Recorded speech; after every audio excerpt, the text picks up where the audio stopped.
Interesting. Yeah, I mean, there is not an area in the city where homeless people do not get approached by the police and constantly harassed. Last year, about 26,000 citations were given out to homeless people simply for being too poor to afford a place to live. And many of those did come from that area. I think the question shouldn't be in our minds is whether there's not a police response, et cetera, et cetera. We know fundamentally that has been tried over and over and over again, and it's a failed policy. It's a failed policy in every major city in the United States. So that approach just doesn't work, even if we like the idea of criminalizing people for being too poor to afford a place to live. What it does do is keep them out of housing, because if they can't pay their sites, it goes to warrant. They get kicked off of the housing wait list. If they're disabled, they lose their disability benefits, et cetera, et cetera. So that should be the parameter of the approach. But I think I think that area San Francisco has no services right there. Right. Well, you have no services, and then you also have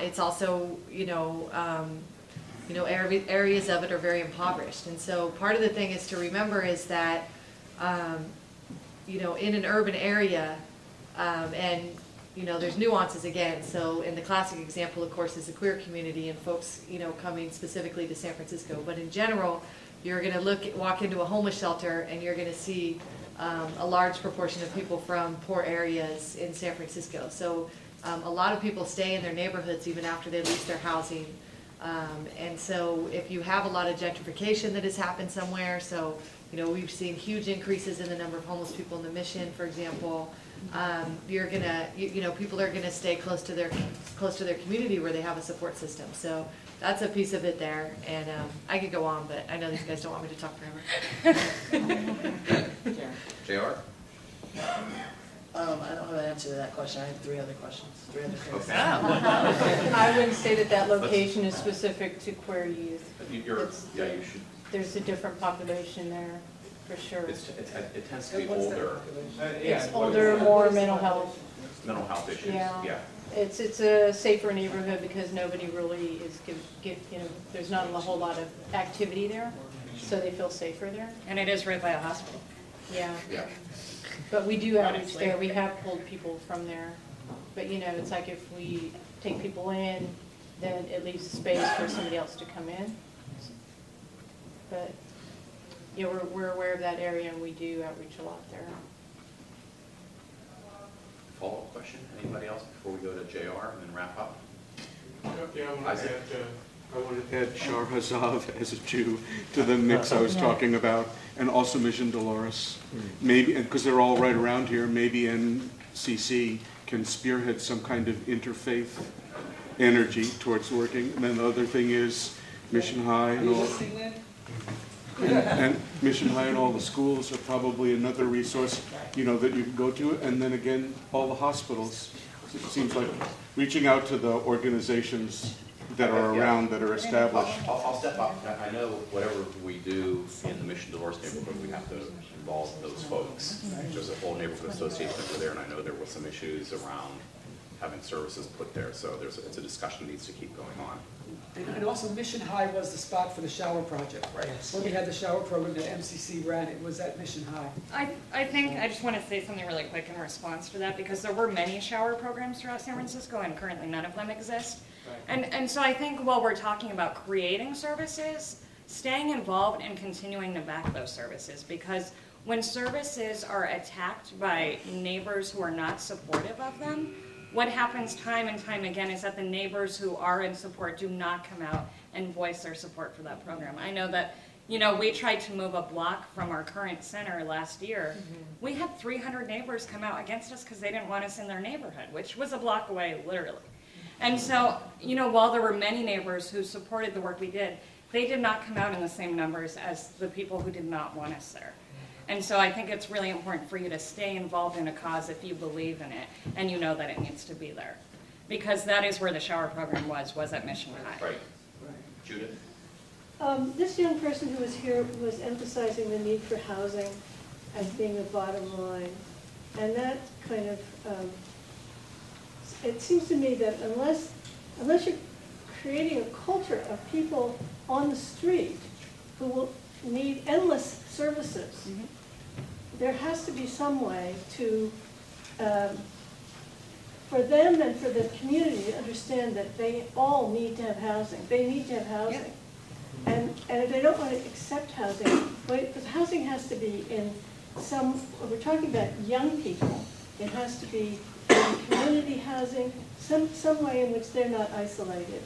And they need to understand that that needs to be their goal, to be housed, to be safe. And then they can move on. And that their idea is for them to move on, not to continue to be homeless people requiring services. No, I mean, so we don't want to.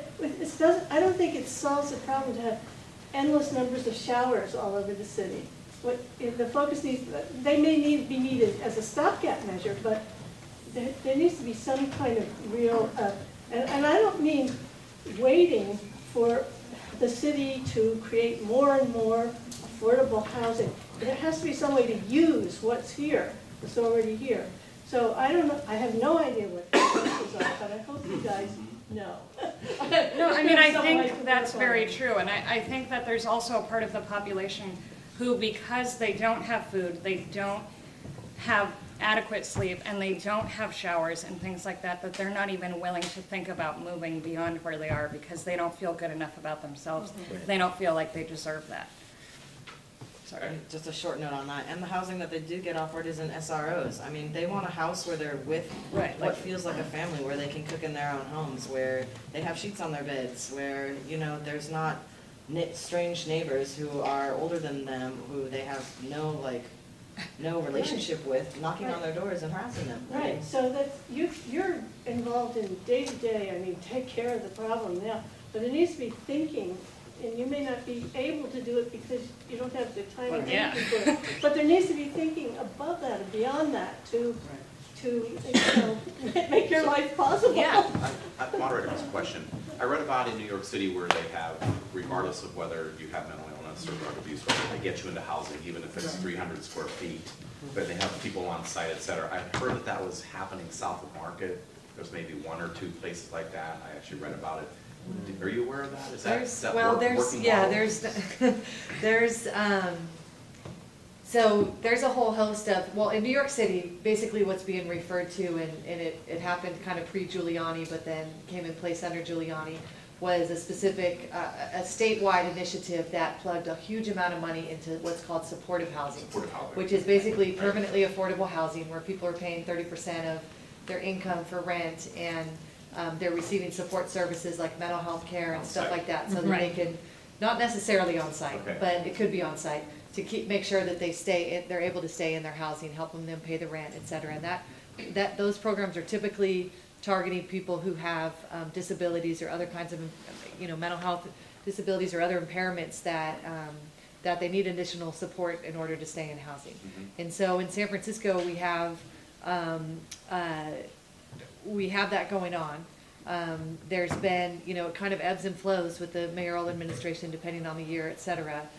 But there's housing that is provided through the Mayor's Office on Housing, where they're creating housing for homeless people, and there's a whole pipeline that's kind of laid out over 10 years.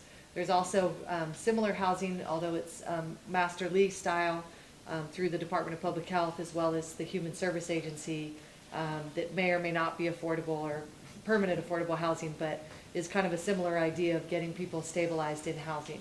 And so that has been a huge push in San Francisco for a while. There's not nearly enough, and that's where the struggle is. And none of it is transitional youth or youth focused. Well, not none of it. That's not true.